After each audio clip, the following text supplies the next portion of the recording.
Mohon izin memperkenalkan diri, nama Agat Brahsari Bunga, NIM 201102, kelompok 7, kelas teknik permiakan C. Jadi sini kita akan mempresentasikan tentang besaran gelombang.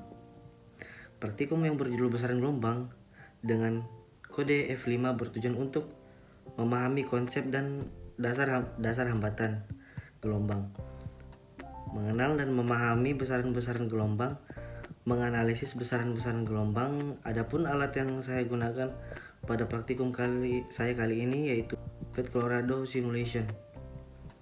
Dan setelah melakukan analisis, dapat ditarik kesimpulan bahwa gelombang adalah osilasi yang merambat pada suatu medium tanpa diikuti perambatan bagian-bagian medium itu sendiri.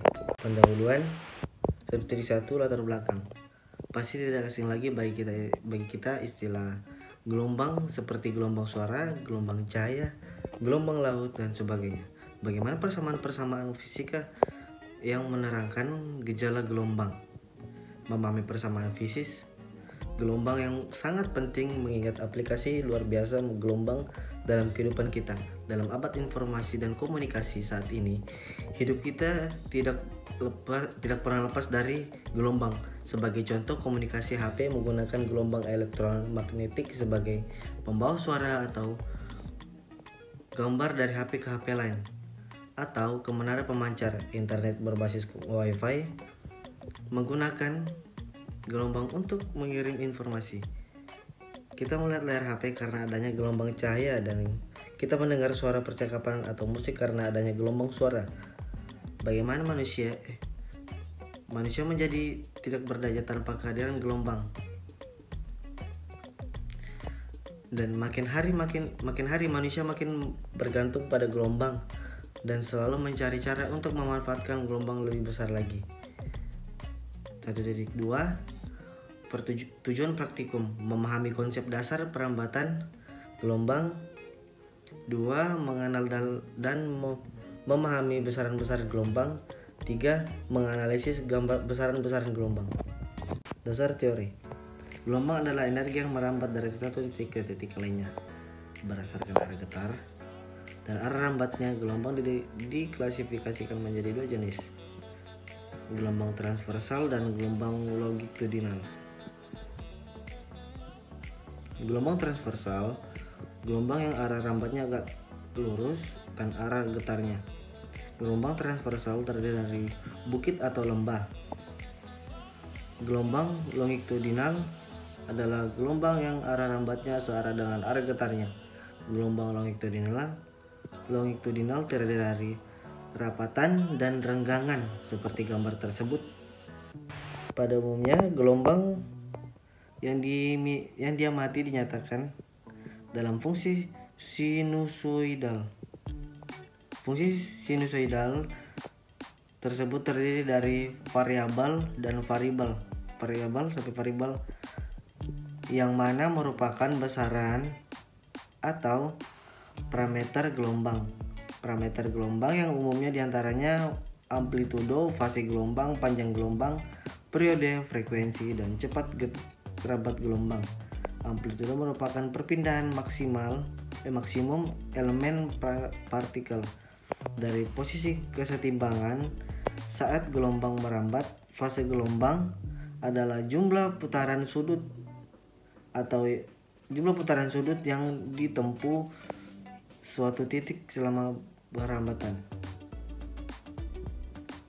atau seperti berikut. Metode percobaan 3.1. Peralatan yang digunakan adalah yang berada di link tersebut, Pet Colorado. Tinggal buka linknya. Yang pertama, buka link simulasi. Yang kedua, atur simulasi menjadi oscillate. Yang ketiga, atur simulasi menjadi noen. Nomor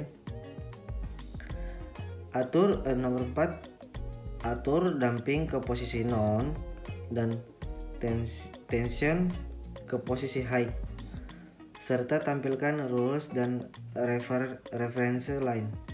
Yang kelima, atur amplitudo dan frekuensi pada simulasi. Yang keenam, tentukan nilai S yang terbaca pada penggaris. Yang ketujuh, hitung banyak gelombang yang terjadi. Yang ke-8, hitung panjang gelombang yang terjadi, periode dan kecepatan rambat gelombang tersebut. Diagram alir. Pertama tekan start, lalu klik simulasi path, lalu atur simulasi menjadi oscillate dan no end. Atur damping kurtosis non dan tension high. Atur amplitudo dan frekuensi. Lalu tentukan nilai S. Lalu tentukan banyak panjang gelombang terjadi periode dan kecepatan. Lalu selesai. Terus kita berubah jadi or slide, dan kita no end, dan kita berubah jadi dampingnya kita non rules reference line. Lalu kita amplitude kita berubah menjadi 0,50 cm. Lalu kita untuk tekan slow motionnya.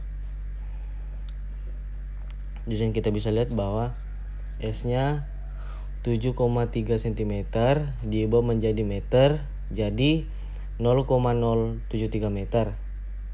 Lalu bisa didapatkan panjang gelombangnya 0,06 dan begitupun seterusnya.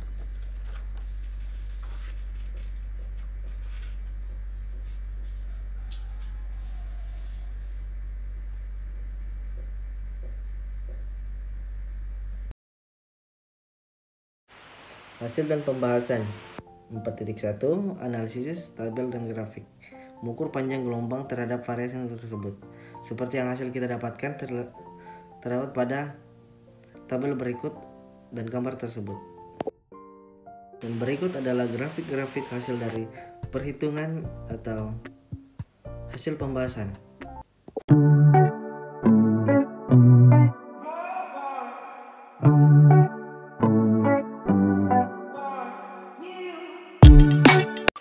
Pembahasan.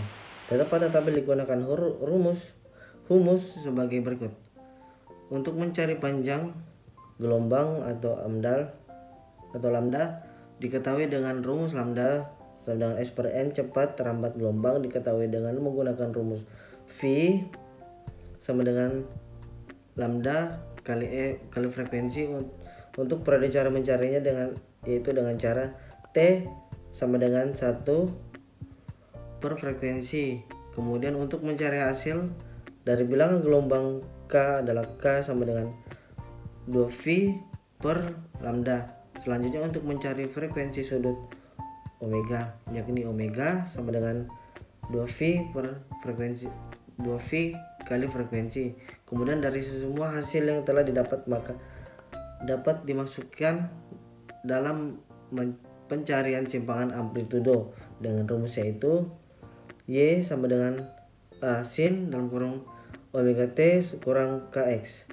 Lalu grafik yang pertama adalah perbandingan dari frek dan cepat rambat. Grafik yang kedua adalah perbandingan dari frekuensi dan panjang gelombang. Grafik ketiga adalah perbandingan dari periode dan cepat rambat. Grafik keempat adalah grafik perbandingan dari periode frekuensi. Grafik kelima adalah grafik perbandingan periode dan panjang gelombang. Kesimpulan, dari data yang sudah ditentukan lalu didapatkan tabel dan grafik yang dapat ditarik kesimpulan bahwa hubungan antara frek gelombang dengan panjang gelombang yaitu berbanding terbalik dengan pertambahan frekuensi gelombang maka waktu yang diperlukan semakin berkurang. Terima kasih.